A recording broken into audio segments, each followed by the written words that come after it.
welcome to 𝘂𝗂𝗿𝗃𝗁 podcast. Today, we are going to be talking about some tools to help with healing and overcoming hard and awful feelings, okay? I'm going to be sharing this with you guys because in the last episode, I talked about how you could support survivors, but I'm going to be talking now about how survivors could support themselves or how you could support yourself as well in any kind of challenges that you go through in life. All of these tools I'm going to share with you aren't tools that only survivors can use. You can use them as well, and I would really recommend you to use them. I'm not a professional, but I have been working with a professional who has confirmed that the tools that I've been using and the tools that I've learned are actually really good tools to help you overcome these kind of challenges. So I'm going to share with you, and some of these may be really basic, but some of these may be very complicated that you've never really tried before. And they will help you in many and different kind of situations that you are in.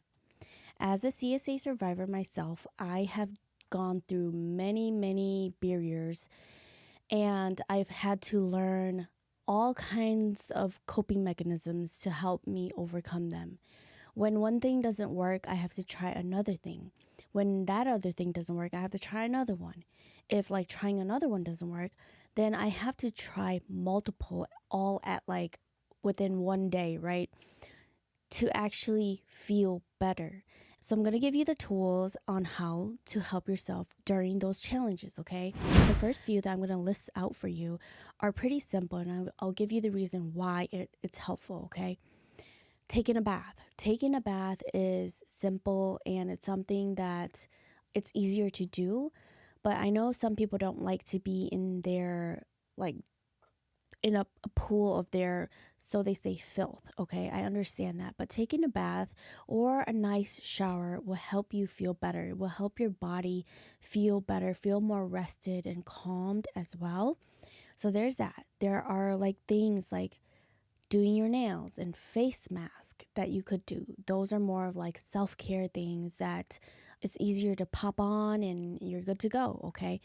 Those are the simple things. The things that start to get harder now, and it requires some time, is going to the gym or getting some kind of exercise in. Whether it's walking or bicycling, you exercising or getting some kind of fitness in will help your body release some of that stress and tension that it's feeling. It's also been proven that exercising also helps your mental health. Another thing is meditating. Meditating, I personally do it when my mind is all over the place, okay? It's not making sense of the situation. It's thinking too far, too shallow. When my mind is like that, they call it the monkey mind. When it's like that, I like to meditate. It really helps me because it helps me calm my brain down and say, hey, it's okay. Just be here, be present. Speaking of that, people also meditate for stillness and to be in the present when it's not chaotic as well. So meditating can help you with many things, but those are the two things that I feel like meditating helps with. Another tool that you can use is journaling. When you have a lot of emotions that you want to express, the healthy way is to not go to Facebook or your story or Instagram or Twitter, wherever you post your feelings that you just feel right there and then. It's not healthy to be expressing it to the public like that because it might not be what you feel in 5 minutes or in an hour or the next day. When you journal, you express all sides of you.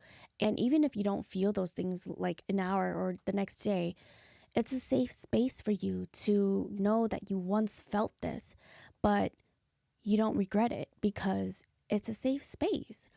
But once you start getting in the habit of doing it and posting it publicly, and then later on you delete it, you do regret it and you do feel awful about yourself. So yeah, journaling will help you with your emotions and help you express yourself without judgment. I like to journal when I am feeling very angry. I notice that I journal a lot more when I'm angry and I'm trying to make sense of things as well. I like to get to the root cause of the problem. And I know that I'm expressing a lot of emotions that I just want to express. So that's why I journal. Another tool that you can use is to rest. Resting means taking a nap or making sure that you go to bed earlier so that you're getting more sleep in. Resting is very, very important to you feeling better as well. Sometimes your body's just overworked, it's exhausted, your brain as well. So taking some rest and taking some time to take care of your physical self like that, resting, will actually help you recover and rejuvenate. I tend to rest when I've gone through a really big change or something really big happened in my life. I notice that I get really exhausted, but I'm trying to like power through whatever I need to do, right? I gotta record, I gotta edit, I gotta do this. But if I just take the time to rest and rejuvenate and process that thing that I am feeling, that big thing that just happened, my body is actually going to serve me better later when I have recovered. So that's when I usually rest. Going into some more complicated ones that people don't really do, I feel like people are more aware of like the face mask and bath or self-care kind of things to overcome these awful feelings. But sometimes none of those works. And even resting doesn't work. Exercising doesn't work. And that is because you really have to figure out the root cause of your problem mentally. You really have to dig into what is the problem and why are you so agitated, so triggered, or so sad. You really have to dig in deeper.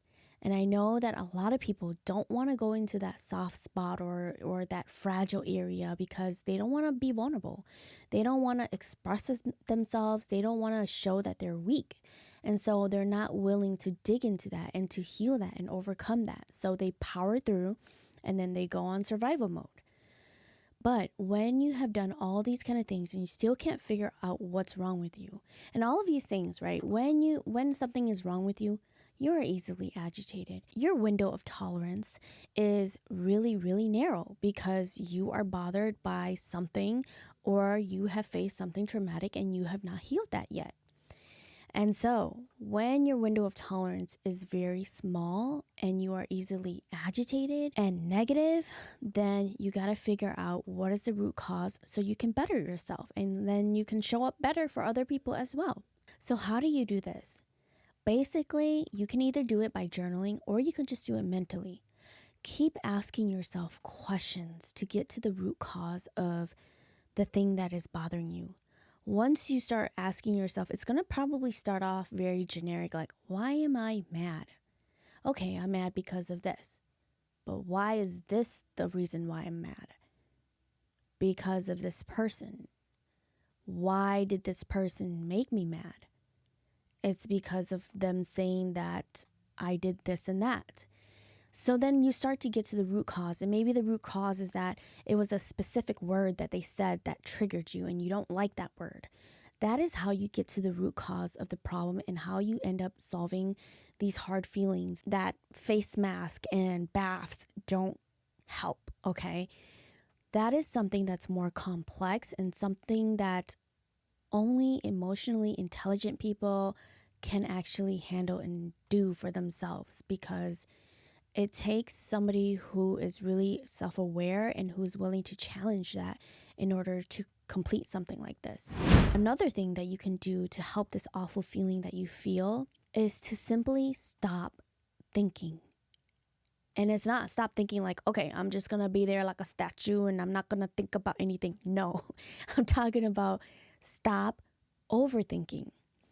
Overthinking as in you are thinking about something that is not even a problem. You're thinking about a future problem or possibilities when it's not really present. It's like the quote says, out of sight, out of mind, okay? That is something that I used when I would constantly think about if I did this, this would affect this person like this. And I would think about how I didn't want to do that for them. I didn't want to hurt them. I didn't want their whole life to change. Yeah, that is overthinking. That is where your thinking is leading you in the wrong path. And you don't want to do that for yourself. So stop overthinking. There's a difference between thinking and having a thought. That's why I said stop thinking and not stop overthinking, because I learned from a self-help book that when you have a thought, it can actually be something to motivate you to do something more freely for yourself, and you don't feel like you're caged up and you feel like you're living your best authentic self. Having a thought will lead you to inspiration, but thinking will actually lead you to stress and depression and white hair. So yeah, that's what I learned from the self-help book. And it was really, really helpful during the time that I was constantly worried about my future and the future of other people because of the actions that I was going to take. So that is a very complicated thing to learn and do, because a lot of the times us humans, naturally, we think and we care and we empathize and we worry, right? It's something that I still even need to work on, but it is something that will actually help you if you catch yourself thinking, then be like, okay, yeah, out of sight, out of mind. Yeah. And then you stop worrying about it, the situation or what's going to happen. Also, a quote that really helps me with this overthinking stuff is, if I can't control it, then I shouldn't be stressing about it, because I can't control how people will react. I can't control how it will affect their life and what other people do, but I can only control what I do and what I feel and what I think and what I need to do. So that is also something that you can keep in mind. Now, this last one that I have for you guys, boss, it's probably the most complicated one externally, because I think the one before the overthinking, which was the one about figure out what's bothering you, that's like more internal, right? But this one that I'm going to share with you is more external. It requires you to go a step further. And this is when you've done everything that you can, all of the things that I've shared with you, and you can't figure it out and it's not working and you just continue to still feel awful. It is because you probably need to set boundaries. You probably need to set boundaries with the people around you or whoever it is that is overstepping. Setting boundaries requires one to have a lot of courage, and knowing that the consequences of you setting boundaries may not be in your favor, may change the dynamic, may change your relationship. And that's why a lot of people don't want to do it, but they will continue to carry that awful feeling. It takes a lot of courage and a lot of strength to be that brave, to go through with your boundaries and put down what you want from this person or this group. We fear that we don't want bad things to come our way, right? But we can't get rid of this awful feeling either, and we don't want to be in this miserable, awful feeling too. So that is something that you could do to help yourself. I get it. I have been there. I have taken decades in some of these in order to set boundaries. So I know how hard it is, okay? But that is something that once you really get to it and you do it, I don't even know how to begin expressing how you feel, because I don't know, like I just feel like I'm living my best life and like I'm living my truth, and it was the most rewarding thing. It was the most challenging, but most rewarding thing that I have ever done for myself. And I just know, boss, I know that you have the strength, the courage, and the bravery, will, and everything to get it done and to do it for yourself, okay? All right, boss, that's really all that I have to share with you guys. I just wanted to come on here and give an episode for you as a survivor or as somebody who goes through challenges in your life and you don't really know how to overcome some of these things, and talking to your friends and peers don't help because everybody's busy. Like, everybody don't got time for you sometimes, and you have to do it for yourself. So these are the things that I do daily, every challenge that I face. I do it for myself all the time. So I hope that it helped. Again, I'm not a professional, but I did have my therapist kind of, confirm that, wow, like you really learned a lot of things on your own before you even met me. And those are really good things. So yeah, these are things that are helpful, second-handedly certified. I don't know if I can say that, but yeah. All right, boss. I hope that you have a wonderful rest of your week. And as always, stay being the bad boss that you are. Bye.